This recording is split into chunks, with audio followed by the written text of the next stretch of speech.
네, 예상 외의 결과가 나왔었죠.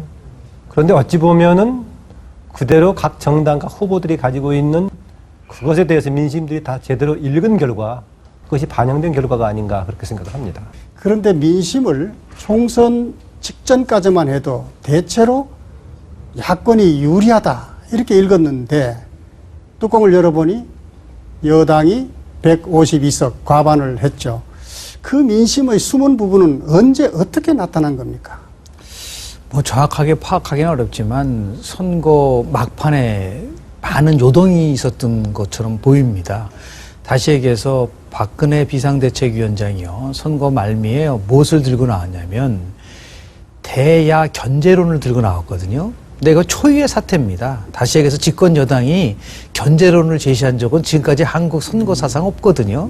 그런데 그게 먹혔다는 거는 그만큼 야권 연대가 양날의 칼로 작동이 됐다. 다시 얘기해서 수도권 같은 데서는 야권 연대 힘을 발휘했지만 뭐 충청, 강원, 영남 같은 데는 보수 결집을 가져오는 효과를 가져왔거든요.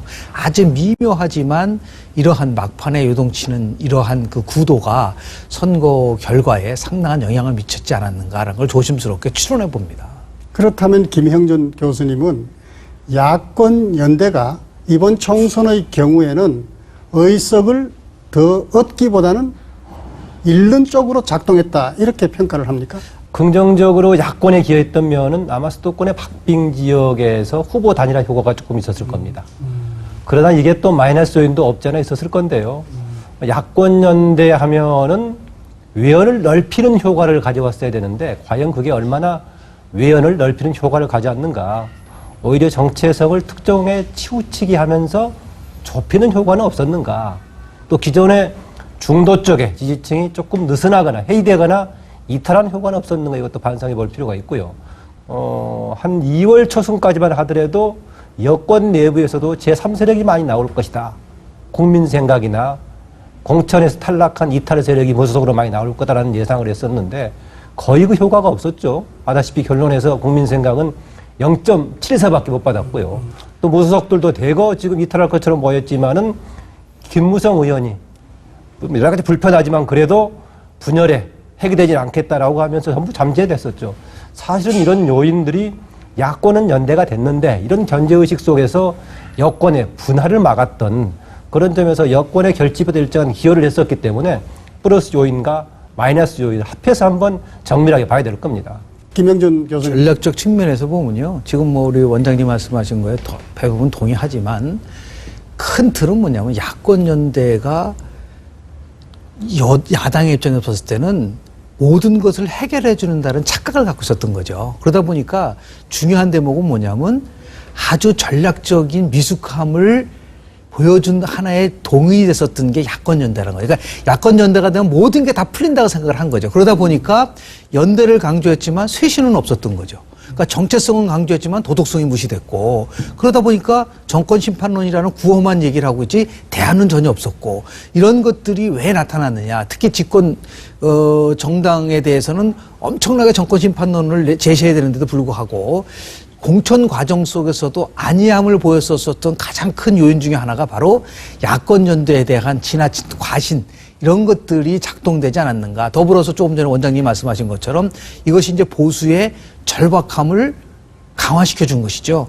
이번에 지면은 결국은 대통령 선거에서 보수는 없다라고 하는 이 절박함이 영남 지역주의라든지 아니면 강원도라든지 충청도에서 표를 몰아주는 효과를 가져왔기 때문에 양득실을 따진다고 한다면 아마 조금 더 이번 총선에서는 야권 연대가 상황만큼 그래 힘을 발휘하지 못했다라고 볼 수가 있겠습니다.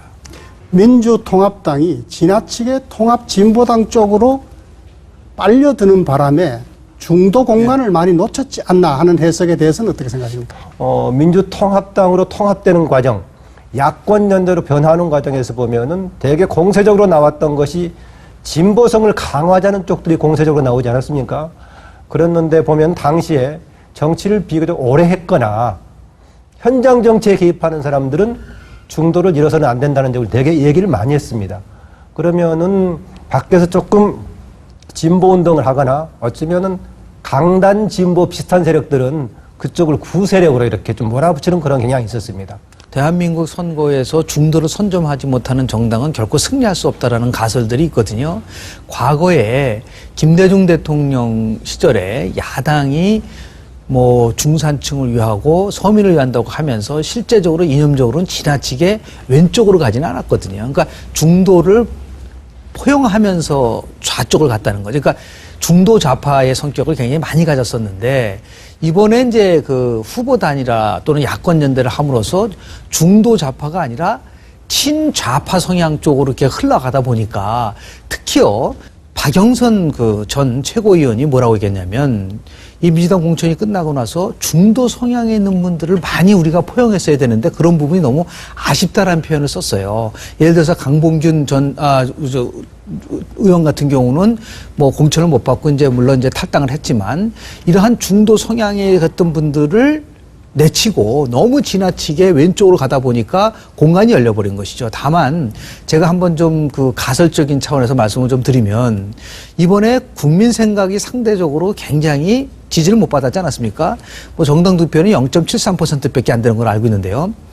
만약에 이 박세일 교수가 처음에 우왕좌왕하지 않고 이 처음에는 장기표 씨와 같이 이제 중도 신당을 얘기를 했는데 처음부터 만약에 정통 보수당이라든지 한국 보수당이라는 걸 내걸고 보수의 가치를 지키겠다라고 했었으면은 어떤 일이 벌어졌을까? 왜냐하면 너무 지나치게 새누리당이 정강정책에서 왼쪽으로 갔기 때문에 오른편이 벼졌단 말이죠. 이것을 잠식할 수 있는 기회가 있었는데 불구하고 초기에 대응 전략이 굉장히 미숙했기 때문에 오히려 커다란 그 반응을 몰이켰었던 것이 새누리당한테는 큰 힘이 됐을 거라고 저는 봅니다. 네, 김 원장님. 네.